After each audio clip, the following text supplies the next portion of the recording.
friends, thank you for joining us again on Food for Thought, and thank you for connecting with us in our parish during this Advent season and also as we prepare for Christmas.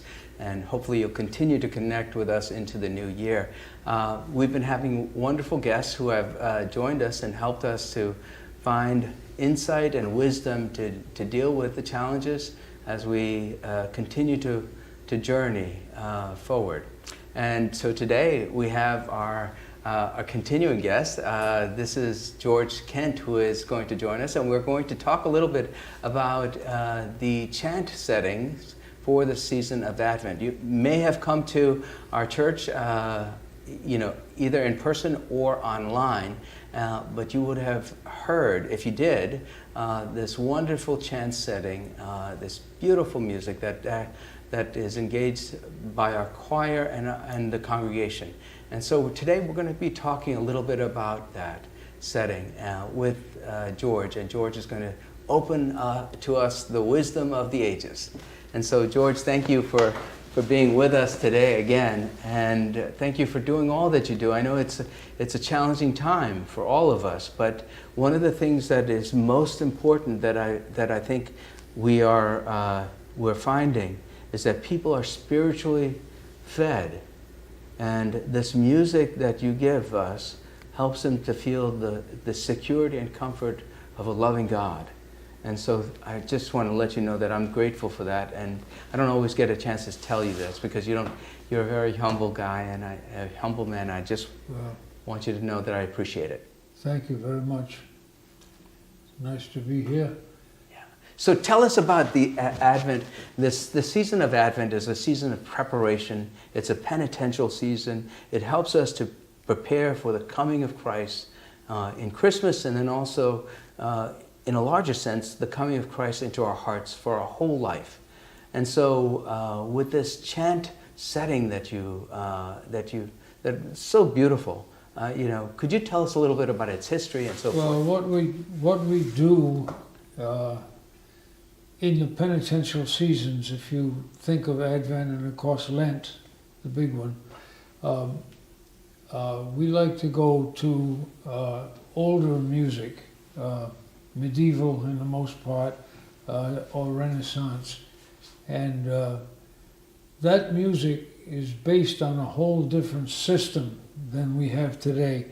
Today you're quite happy with the what we call tonal music, which means it uses the major scale, which is here on the board, if I just say C to C, but the arrangement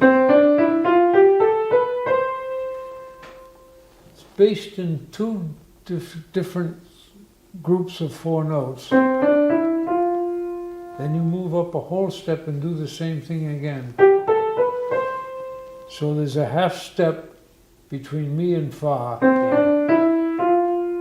and sol, la, si, do, ti, do, if you like. And that's tonal music. For example, you all know this Christmas hymn.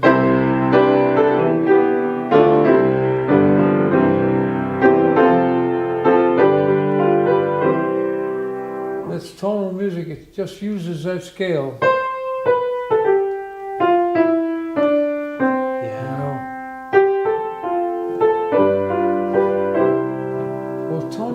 Doesn't come about until the beginning of the Renaissance, and I'm sorry, take that back, to the beginning of the Baroque period, about 1630, tonality is finally here.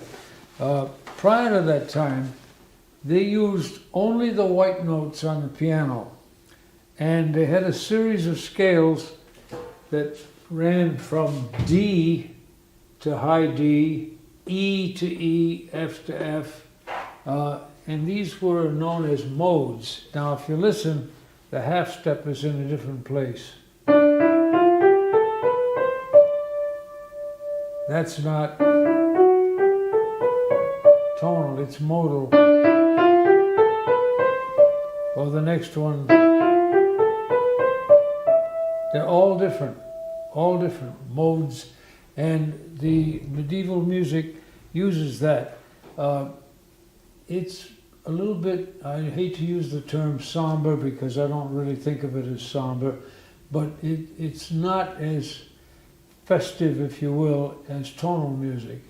And that's the main reason we use it during the penitential season. And if you think of the Kyrie that we sing,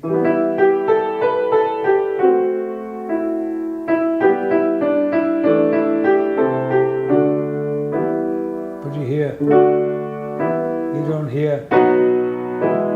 Yeah. It's different, more plaintive, if you will, and maybe makes one think more serious about the coming time. And Lent, the same thing. The Mass that we use during this time in Advent is the Missa Marialis. Marialis because it's a Mass that is sung specifically in the church year for the Feast of St. Mary. St. Mary. Yeah. Oh. It's a compilation of many. It's not one single unit written all at the same time.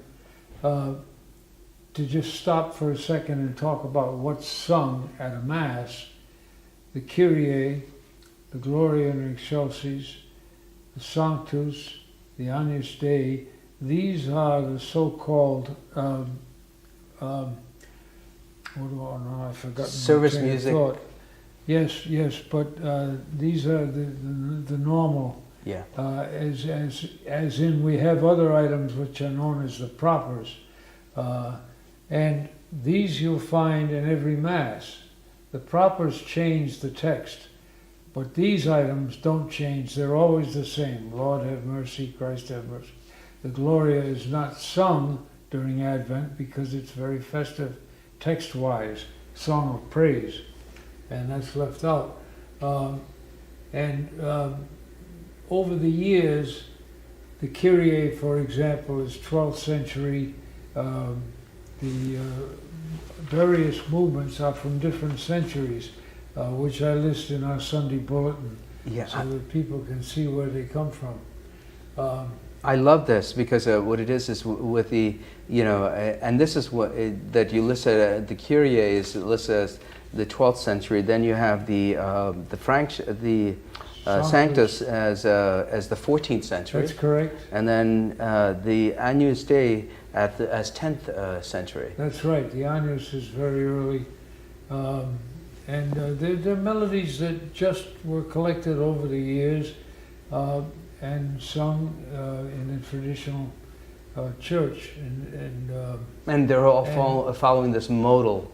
They're all modal. Modal. Yes, okay. They're all modal, exactly. I mean, if you take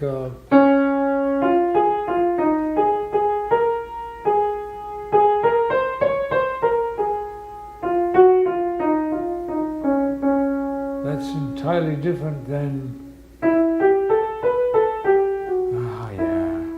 The Sanctus.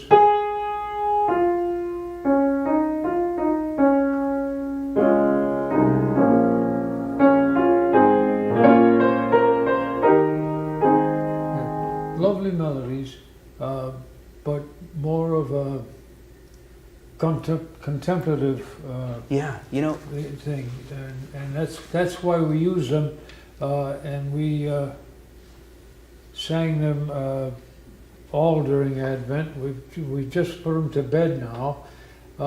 However, they're Gregorian melodies, and aside from the Mass melodies, there are a great number of hymns. For example, modal. Wow. Modal.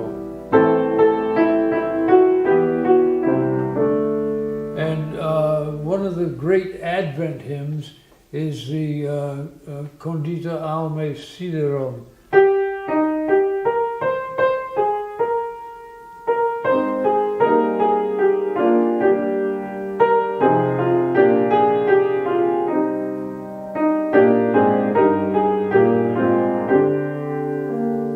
which I used as a prelude on Sunday for the organ.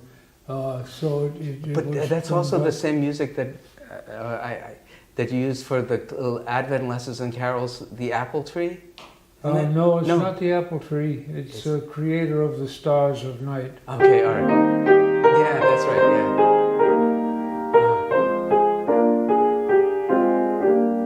George Oldroyd wrote a beautiful setting of that for organ, and likewise. But you do use it for the Advent lessons and carols? No, we didn't use. Oh my God, I'm so sorry. No, Veni Emmanuel we used. Okay, all We right. sang that. But, for example, the anthem that we sang yesterday, Creator of the Stars of Night, let me just play this for you.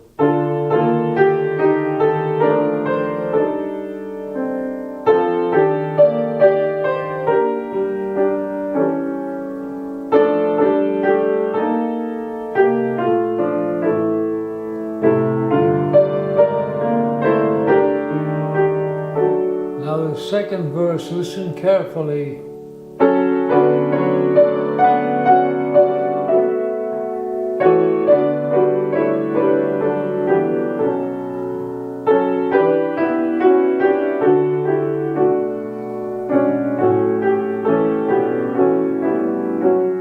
This composer in the second verse put the melody in the bass. Hear it? In the next phrase he went over to the tenor. Third phrase he went to the alto. And last phrase the sopranos. So you see, these old Gregorian melodies get a lot of usage even in modern time.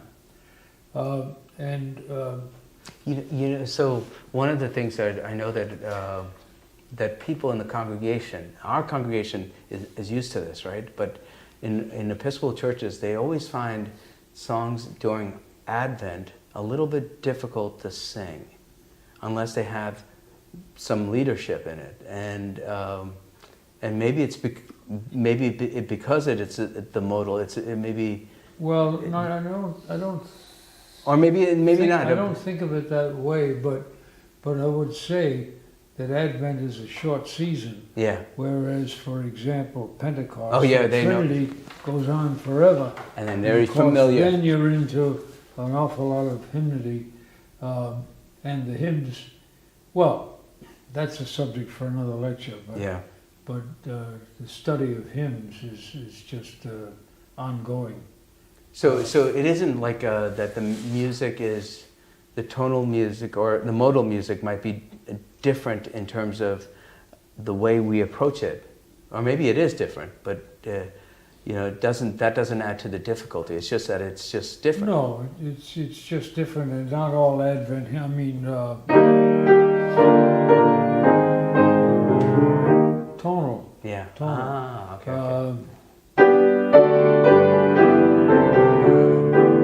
Tonal. Okay. Tonal. Okay. All right. You know, the bulk of, although the middle hymn yesterday, Highland Rice.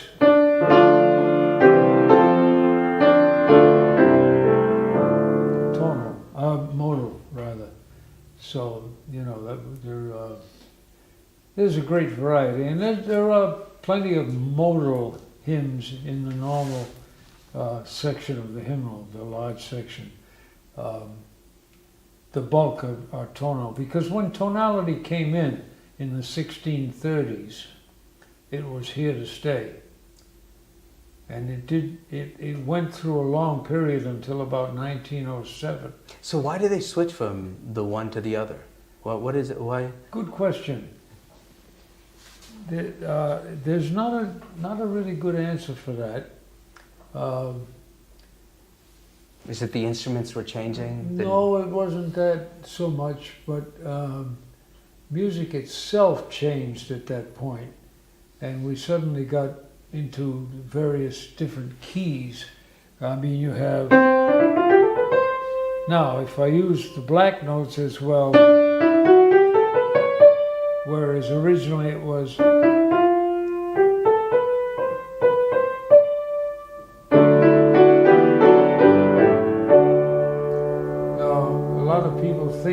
because, and the truth of the matter is, you go up and then you have a mode based on C to C, which is our, but it wasn't very popular during the Renaissance and medieval period. So it was like really popular in the 16th century or 17th century. 17th century. Yeah, So this is after the printing press and yeah. And part of the reason is you've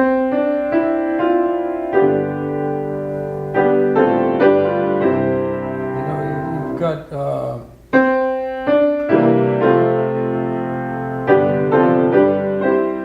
two key centers there, if you will, and you find that there's a strong relation between the harmony for the do chord, the C, and you get 5-1, and just to go a little bit off the subject, when you get these big smashes in classical music, those are the notes that can be played on the brass instruments because they didn't have valves, and the timpani is always those two notes. So there was a strong emphasis to make that connection. But to get back to the masses, yeah, I'm sorry. We're going to change now for Christmas, and we will do the Missa Brevis of Healy Willan, which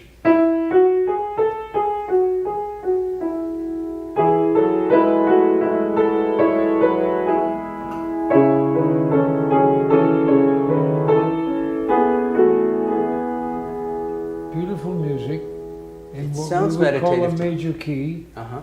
However, the melody,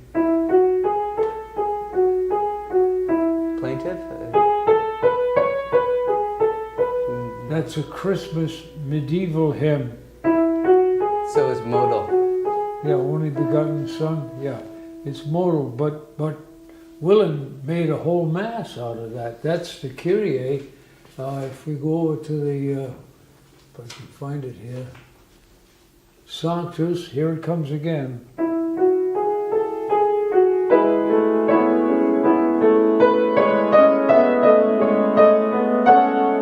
You know, and he very cleverly made a mass out of a wonderful medieval hymn, the Missa Brevis, and it's very appropriate for the Christmas season.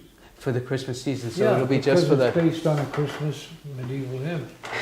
And it's also, and it sounds, I mean, it doesn't sound as celebratory, festive, but it does. No, it's not as festive. I mean, we do other masses here, Yeah. and if you think of the Dark in E, which is a lovely, but that's a real, blast, and other masses that we do.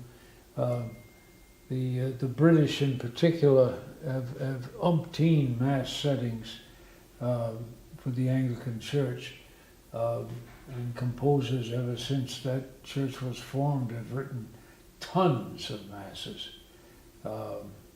and they're somewhat more festive, some are not. So but it always is sort of, as Gilbert and Sullivan says, make the punishment fit the crime. You really want to do that, and well, it's interesting though, because I think it also adds to the emotion that we get from the service. I mean, when I'm listening to the piece that you're going to use for Christmas, I think of Jesus incarnated and with his mother, a baby, and those quiet, reflective moments of joy, but also, power. right. I mean, and holiness, sacredness. I mean, those are some of the words that come out. Yeah, I mean, well, of course, that gets you to the point of what is the music for, and the music is to re-emphasize the word, right, which is the most important part of it, which is why we make the choir work so hard on diction. Yeah. But that's what it's all about. It really is to reinforce what the thought is. And in Lent, we will use another Mass. We'll use the Missa de Angelis, Missa de which is Angelo. another medieval Mass, Okay. the Mass of the Angels. And it uses different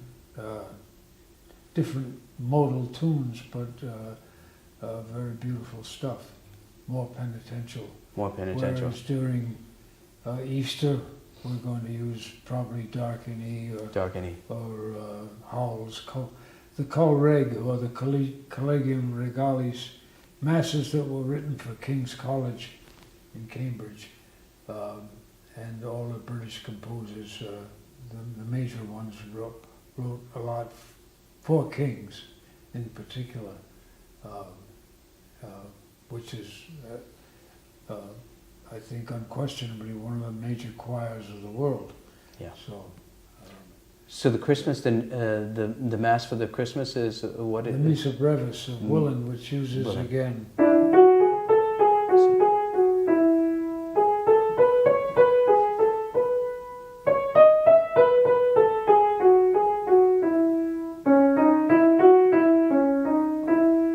And on it goes, you know, it's a lovely hymn, lovely melody.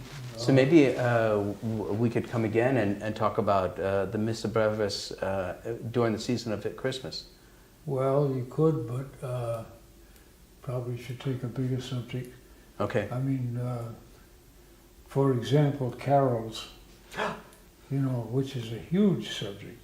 Yeah. You know, I mean, there are umpteen carols, and where do they come from, and how do they get done?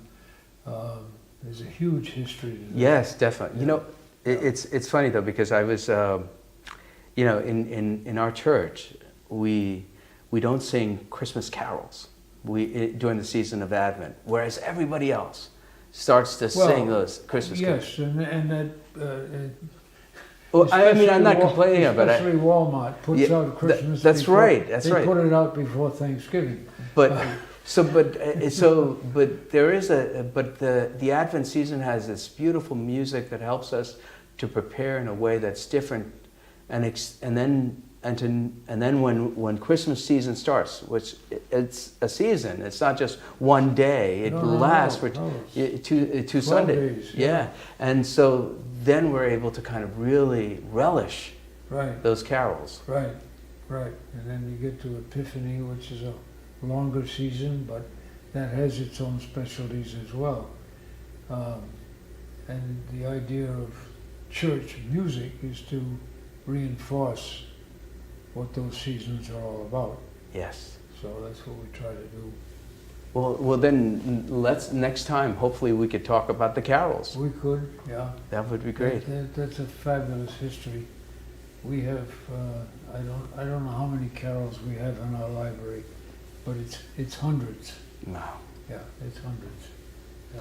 George, I appreciate this time that you spend with me. I always, any time I spend with you is great, but I think this, for the people who are connecting with us online, I did want to mention one person that did connect with us a lot because she was coming from home. She couldn't come to church, and she appreciated, her family appreciated it. We just did her funeral, Marcia Holly. Yes. It's interesting, when the pandemic began, we started to put all of these services online, and she would be one that would just watch every service, and you know, the food for thought that we have. And speaking to her family, you know, we just did her funeral on Saturday. Yes. And they were just remarking how important this online ministry was, and that she was able to hear and sing even while at home. It was just beautiful. Yeah. And so I just want to thank you for allowing us to do this and making it available to our parishioners who are connecting from all over. You know. Thank you.